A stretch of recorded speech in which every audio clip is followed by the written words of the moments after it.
Ikuti terus video aku, simak sampai habis. Buat yang baru mampir, kalian bisa klik like, subscribe, dan komen di kolom komentar, dan juga bisa share ke teman-teman kalian supaya mereka tahu informasi terkini. Oh, luar biasa banget. Mereka tidak menghargai sebuah pergumulan seseorang. Nah, ini perlu garis bawahi.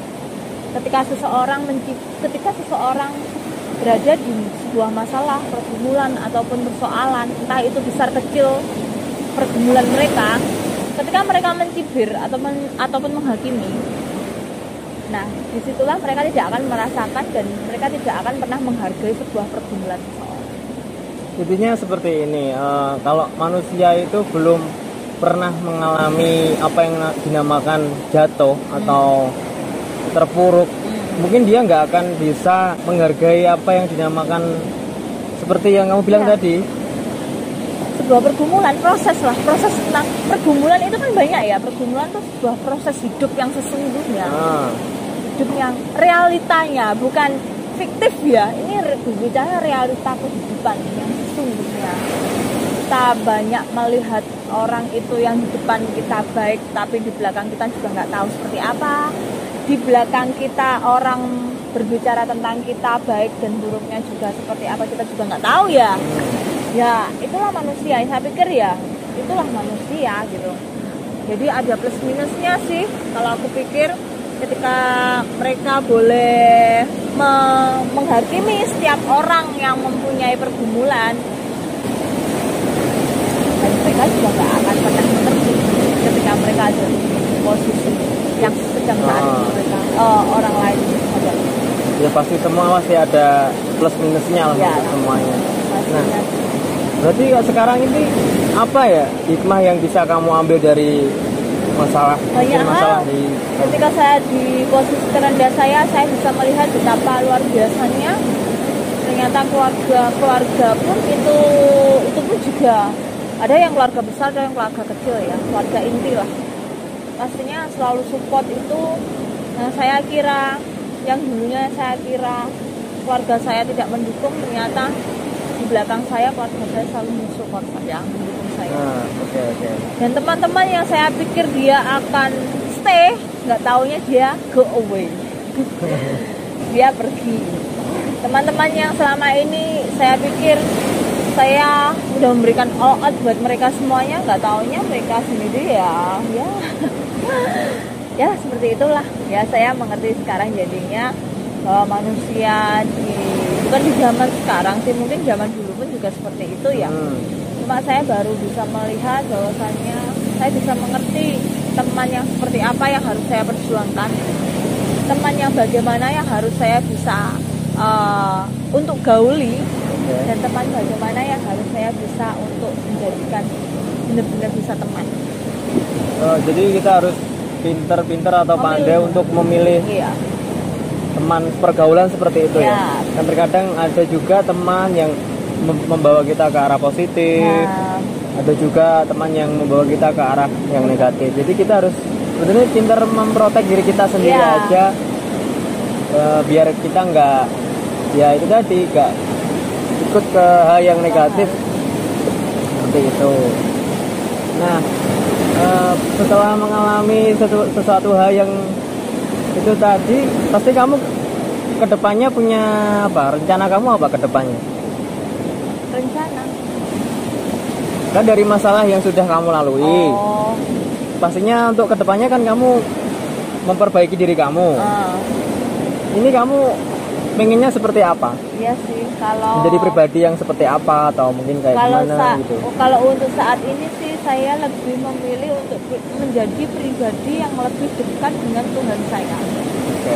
Ya mungkin sebagian orang melihat jangan sok suci, kamu tuh nggak manusia yang nggak pantas untuk bertobat, manusia yang nggak pantas untuk ya kembali lagi ke Tuhannya lah ya, seperti itu ya yang dikatakan.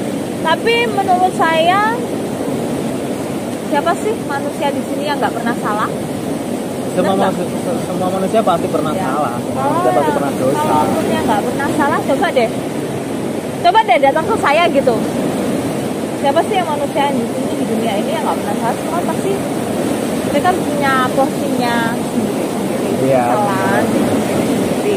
Bahkan ada kesalahan yang bisa dikategorikan untuk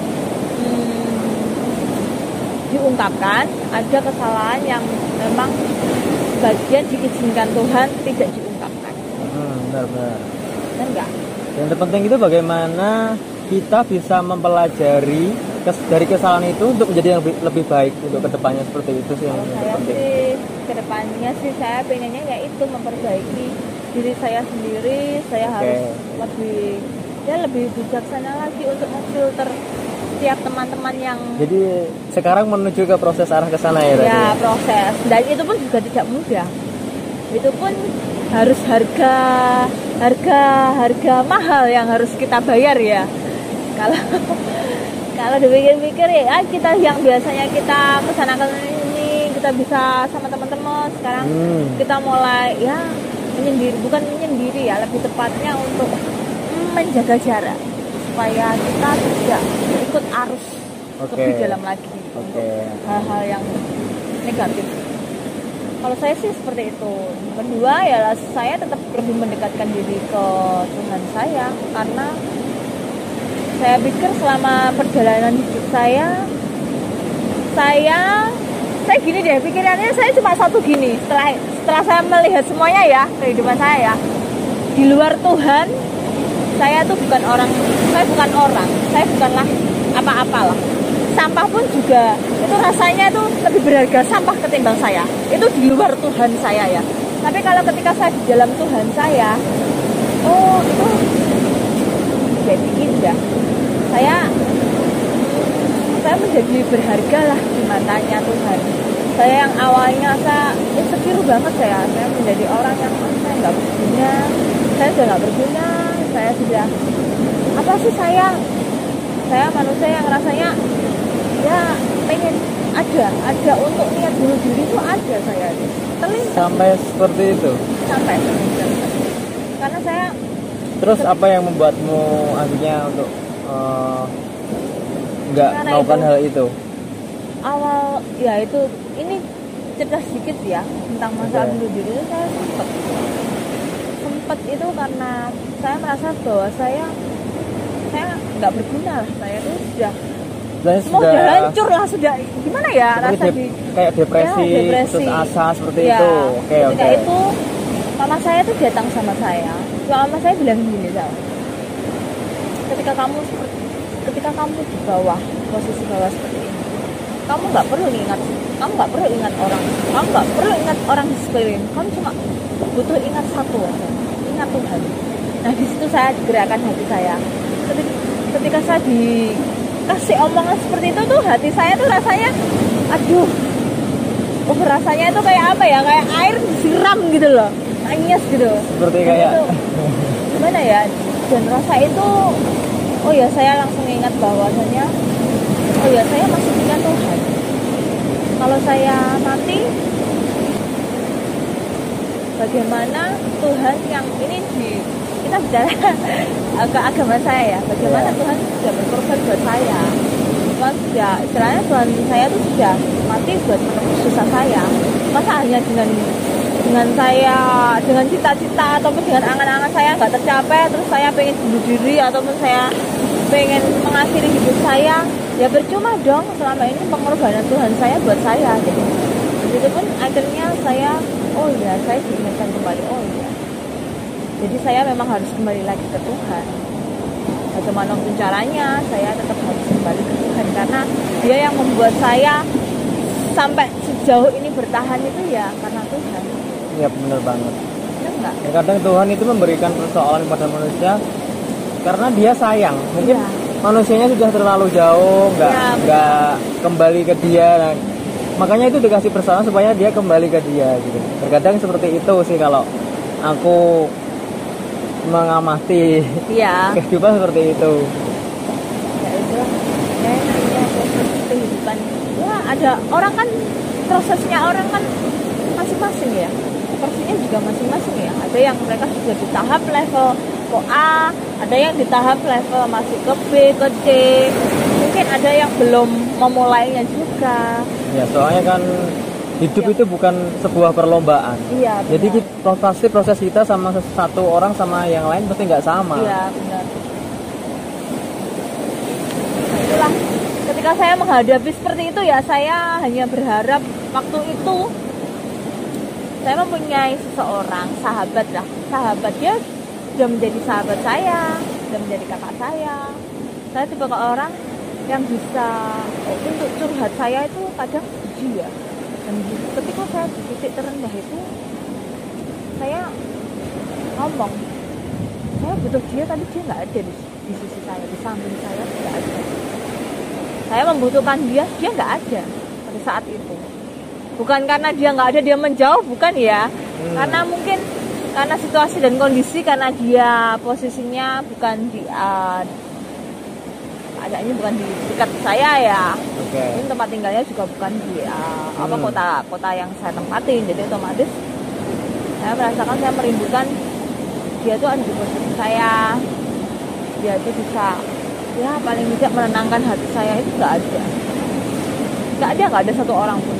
Yang saya bilang mama saya menguatkan saya itu tidak membuat saya melegakan hati saya, itu juga tidak bisa. Jadi ketika saya mau belajar untuk saya bisa kembali lagi ke Tuhan saya, di situ saya bisa merasakan bahwasanya saya memiliki kehangatan yang luar biasa. Saya memiliki ketenangan yang sangat amat luar biasa yang dunia tidak bisa beri untuk saya. Gimana sih rasanya ketika ya kita mau curhat itu ya, curhatnya akhirnya saya ya ke Tuhan. Kalau orang dulu bilang kalau curhat itu kalau bisa kalau nggak mau ke orang lain ya ke Tuhan aja. Dulu itu orang ngomong kayak gitu mustahil buat saya, nggak mungkin lah. Ya Pak, enak, Tuhan itu kan nggak terlihat. Saya pikir kan seperti itu. Tapi setelah saya mengalami, emang Tuhan nggak terlihat. Tapi Tuhan itu kita bisa merasakan kayak seperti oksigen, bener nggak? Kayak seperti oksigen. Makanya saya bilang bahwasanya hal yang ketenangan yang saya dapat di dunia ini tidak akan bisa digantikan dengan ketenangan ketika saya itu datang sama Tuhan. Jadi tempat curhat yang paling terbaik adalah yaitu sendiri Tuhan ya, itu sendiri. Tuhan saya. Bahkan saat ini saya berpikir bahwasanya manusia ini penilaian saya. Manusia itu harus diberi persoalan, harus diberi tantangan. Supaya apa? Supaya manusia itu biar tahu penguasa di dunia ini, penguasa kehidupan kita itu yang memberikan itu cuma Tuhan. Dan kita kalau ada apa-apa, kalau tidak ada satu orang pun yang menolong, larinya ke siapa? Tetap ke Tuhan ya. Iya. Benar. Makanya lebih enak itu kalau saya pribadi sih, manusia itu lebih harus diberi persoalan supaya kita lebih dekat lagi sama Tuhan.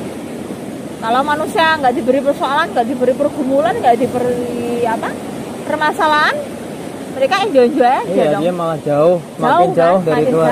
Makin digiring sama iblis, makin jauh masuk ke jurang. Makanya. Terus di 2021 ini apa sih revolusi hidupmu? Revolusi hidup aku cuma satu, saya hidup. Saya sudah diselamatkan Tuhan untuk kesekian kalinya. Jadi revolusi saya cuma hanya hidup saya ya untuk Tuhan. Sudah, titik.